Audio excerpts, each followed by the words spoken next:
আগামী 25 তারিখে ইনশাল্লাহ আমি দেশে চলে যাচ্ছি। আগামী 25 ডিসেম্বর দেশে ফিরছেন বিএনপির ভারপ্রাপ্ত চেয়ারম্যান তারেক রহমান। দীর্ঘ প্রায় 17 বছর পর তার এই প্রত্যাবর্তন শুধু ব্যক্তিগত নয়, বরং বিএনপির রাজনীতি ও নেতৃত্বের ধারাবাহিকতায় একটি বড় মোড় হিসেবে দেখা হচ্ছে। মহান বিজয় দিবস উপলক্ষে স্থানীয় সময় মঙ্গলবার 16 ডিসেম্বর যুক্তরাজ্য বিএনপি আয়োজিত এক আলোচনা সভায় তিনি নিজেই এ তারিখ নিশ্চিত করেন।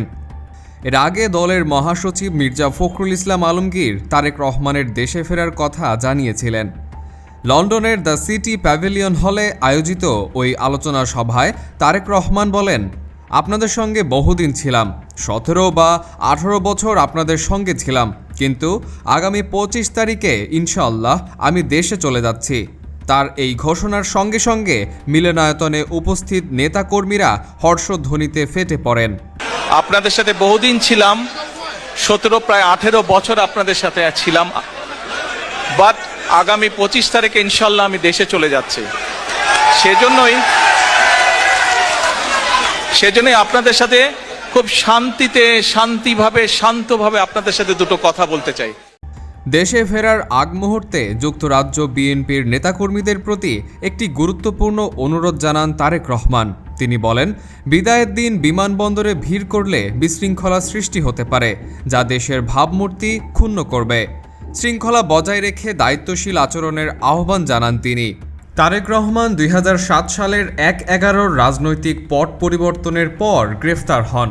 2008 সালে কারাগার থেকে মুক্তি পেয়ে গুরুতর অসুস্থ মা, বিএনপির চেয়ারপারসন খালেদা জিয়ার চিকিৎসা ও নিজের চিকিৎসার জন্য সপরিবারে যুক্তরাজ্যে যান।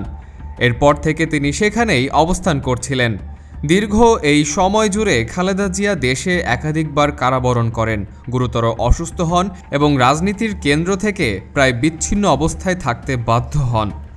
গত বছরের 5 আগস্ট ছাত্র জনতার অভ্যুত্থানে আওয়ামী লীগ সরকারের পতনের পর রাজনৈতিক পরিস্থিতিতে বড় পরিবর্তন আসে। এর ধারাবাহিকতায় তারেক রহমানের বিরুদ্ধে থাকা একের পর এক মামলার সাজা বাতিল হয় এবং কিছু মামলায় তিনি আইনি প্রক্রিয়ায় অব্যাহতি পান। আদালতের রায়ে তিনি সব মামলায় বেকসুর খালাস পাওয়ায় দেশে ফেরার পথ আইনি দিক থেকে পুরোপুরি উন্মুক্ত হয়। খালেদা জিয়ার শারীরিক অবস্থার অবনতি হলে তারেক রহমানের দেশে ফেরার বিষয়টি নতুন করে আলোচনায় আসে। সেই সময় লন্ডন থেকে নিজের ভেরিফাইড ফেসবুক পেজে দেওয়া এক পোস্টে তিনি লেখেন, সংকটকালে মায়ের স্নেহ স্পর্শ পাওয়ার আকাঙ্ক্ষা যে কোনো সন্তানের মতো তারও রয়েছে, তবে রাজনৈতিক বাস্তবতায় সেটি তার একক সিদ্ধান্তের ওপর নির্ভরশীল নয়। তিনি আরও লেখেন, রাজনৈতিক পরিস্থিতি প্রত্যাশিত পর্যায়ে পৌঁছালেই তার দীর্ঘ উদ্বিগ্ন প্রতীক্ষার অবসান ঘটবে। এরপর সরকারের বিভিন্ন পর্যায় থেকে একাধিকবার বলা হয় তারেক রহমানের দেশে ফিরতে কোনো বাধা নেই। সর্বশেষ 25 ডিসেম্বর ফেরার ঘোষণা আসার পর রাজনৈতিক অঙ্গনে ব্যাপক আলোড়ন সৃষ্টি হয়। রাজনৈতিক বিশ্লেষকদের মতে খালেদা জিয়ার দীর্ঘ অসুস্থতা ও শারীরিক অনুপস্থিতির পর তারেক রহমানের দেশে ফেরা কার্যত বিএনপির নেতৃত্বের শূন্যতা পূরণ করবে। মা ও ছেলের রাজনৈতিক ধারাবাহিকতা বিএনপির কর্মীদের কাছে মানসিকভাবে বড় প্রেরণার উৎস হবে বলে মনে করা হচ্ছে। এ নিয়ে সাধারণ মানুষের ভাষ্য, উনি এসে যেন দেশে শৃঙ্খলা বজায় রাখতে পারে। আমি রিক্সা চালাই, আমি যদি রাতে একটু গাড়ি চালাইতে না পারি, এখনই মনে করেন যে গাড়ি চুরি হয়, পাখি টাকা বের করে, এগুলো পরিবর্তন করতে পারবে কি না পারবে জানি না। যদি করতে পারে তা ভালো, তার না হলে ওই বিগত আওয়ামী লীগ সরকারের মতন হতে হবে, দেশ ছেড়ে আবার পালাইতে হবে একবারে।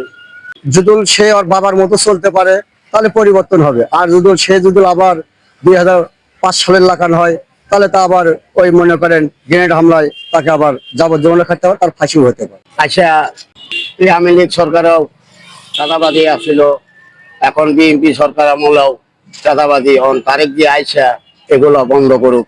দলের সিনিয়র যুগ্ম মহাসচিব রুহুল কবির রিজভী বলেন, তারেক রহমানের দেশে ফেরায় ভোটের মাঠের হিসাব পাল্টে যাবে এবং বিএনপির পক্ষে গণজোয়ার সৃষ্টি হবে।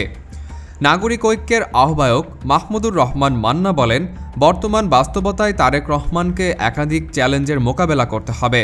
তার মা হাসপাতালে চিকিৎসাধীন, সামনে নির্বাচন, পাশাপাশি বিভিন্ন অস্থির ঘটনাও পরিস্থিতিকে আরও জটিল করে তুলছে। দীর্ঘ প্রবাস জীবনের অবসান, আইনি লড়াইয়ে মুক্তি এবং গুরুতর অসুস্থ মায়ের দেশে উপস্থিত থাকার বাস্তবতা সব মিলিয়ে তারেক রহমানের এই প্রত্যাবর্তন বিএনপির জন্য শুধু রাজনৈতিক নয়, মানসিকভাবেও এক গুরুত্বপূর্ণ অধ্যায়। খালেদা জিয়া ও তারেক রহমানকে ঘিরে বিএনপির রাজনীতি আবারও সরাসরি মাঠে ফিরতে যাচ্ছে, এমনটাই মনে করছেন রাজনৈতিক পর্যবেক্ষকরা। রুদ্র শামীম, ডেস্ক নিউজ, অগ্রযাত্রা প্রতিদিন। অগ্রযাত্রা প্রতিদিন, নির্ভীক প্রত্যয়ে উজ্জীবিত।